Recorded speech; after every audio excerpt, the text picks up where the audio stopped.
Well, hey everybody, Mr. Reeves back with you, and we are finishing up today our look at lesson 8.1 understanding percent. So we first looked at percent in the context of 10 by 10 grids. Then we did some connecting between fractions and percents and talked about the importance of learning some benchmarks. So with those memorized, it can make solving percent and fraction problems a lot faster and a lot easier. So now we're just going to do some practice problems, just like the practice problems assigned to you. All right, so here we go. Let's dive in. This first one involves the grid. It says shade the grid to represent the ratio 9/25. All right, well, this grid is a 10 by 10, so it is 100. So I'm going to do like in that other video that I showed you. I'm going to go to the corner here. Instead of going over 10, though, I'm going to go over 5, and I'm going to go down 5. And when I do that, 5 by 5, it's 25, right? And then I'm going to go ahead and shade in 9. Well, there's 5, and there is 4 more. So right there, I have shaded 9/25. But that's not a percent, because for a percent we want that denominator to be 100. So the question is, what do we have to multiply to get from that 25 to 100? Well, the answer is 4. I need 4 of these, right? So I'm going to have another one over here that would be 9/25. I'd have another one over here that would be 9/25, and another one over here that would be 9/25. So I end up with 4 25s to give me 100, and then I have 4 of those 9s, which gives me 36. So what would I now have? 36 over 100, or 36%. So what does that tell us? That 9/25 is equal to 36%. I would have 4 of those, giving me a total of 36 out of 100. All right, so this percent bar model, okay, we've got fifths here, so hopefully this is one of those benchmark ones you'll have memorized, but if not, I could take 100 divided by 5, and the answer I get is 20. So that means that 1/5 is 20%. In fact, let's jump over a couple pages, and let's look at this table that they have down here, and let's fill in the other fifths. So if 1/5 is 20%, 2/5 is going to be 2 of those 1/5. Here we go. 40%. 3/5 is going to be 60%. 4/5 is going to be 80%. 5/5 is 100%. And yes, we can keep going. 6/5 is going to be 6 times that 20, or 120%, right? We can even go further. 7/5 would be 140%, right? And if we went all the way up to 10/5, that would be 200%, right? Because it would be 10 times 20. So if you take a look at these numbers, 100% means you have 1 whole. 200% means we have 2 wholes. Anything bigger than 100 is going to be greater than 1, right? So all of these ones were greater than 1 because they are greater than 100%. All right? Fifths and 20%, great ones for you to know.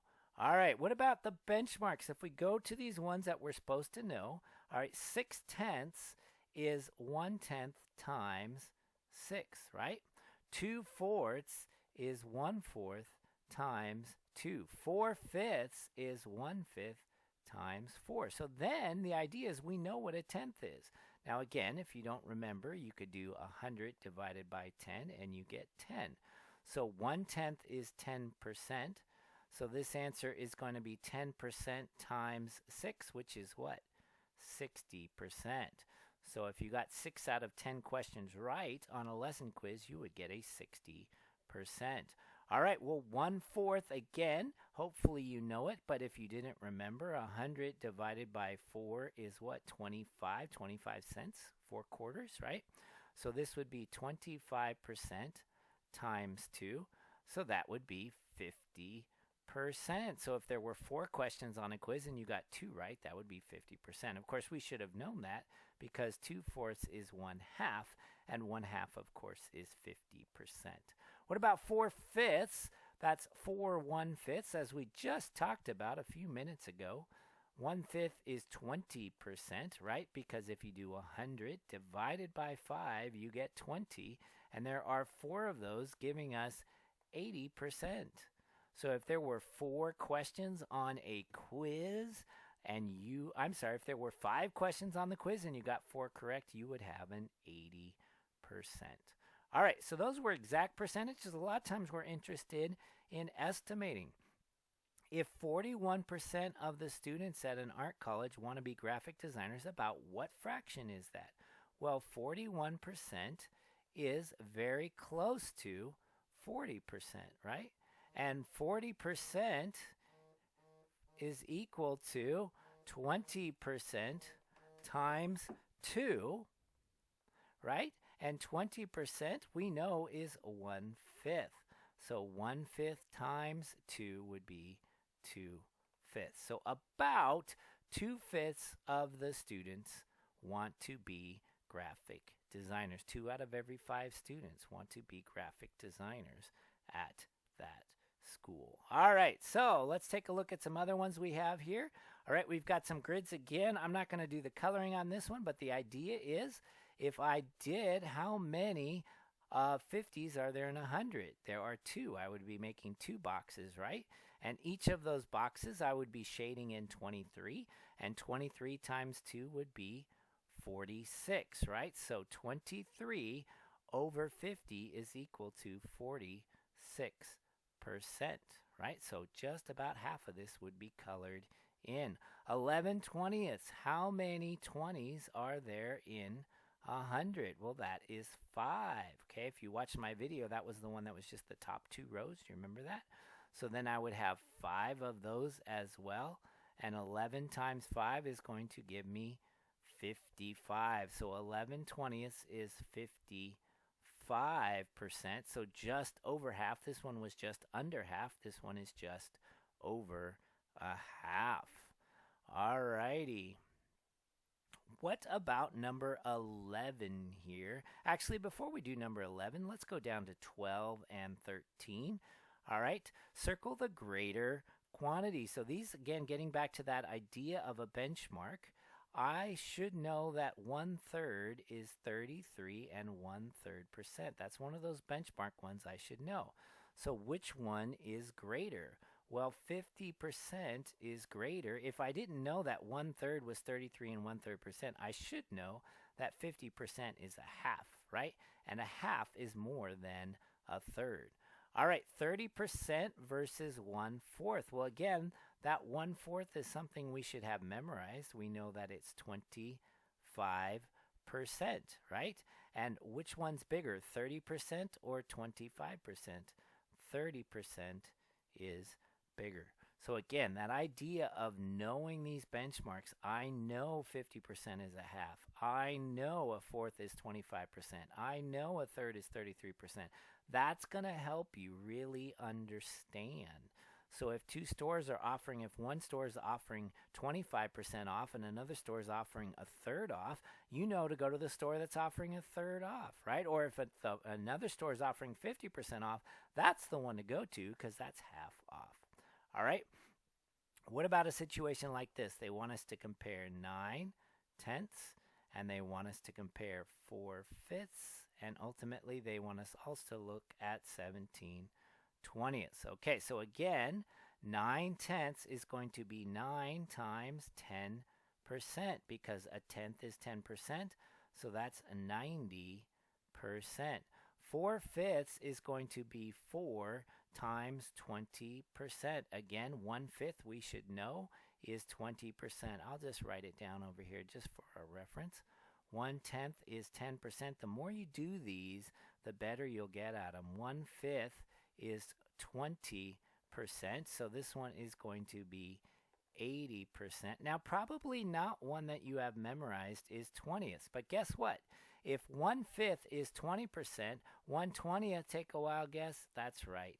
It's 5%, because if you do 100 divided by 20, you get 5. So this is going to be 17 times 5%, and that's going to give us 85%. Okay, right? Then it says from least to greatest, from least to greatest. So if I was going to write it from least to greatest, the smallest one is 4/5, right? And then we have 17/20, and then the largest one would be 9/10, right? If we were still working with just fractions, we could get a common denominator for all of these, and we could see that that was also true, right? Because this one would be 16/20. This one is 17/20. And this one is, whoops, comma, 18/20. How cool is that, right? Because this one we'd multiply both of them by 4. This one we'd multiply both of them by 5. So that would be another way to compare them.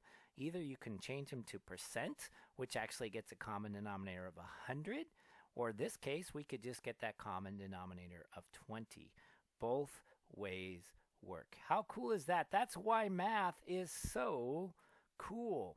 All right, so 1/8 was not one of the ones we had, but let's think about it. So 1/4 is 25%. I think I mentioned this in that video. If I didn't, an eighth is going to be half of that, right? So this is a fourth, and it is 25%.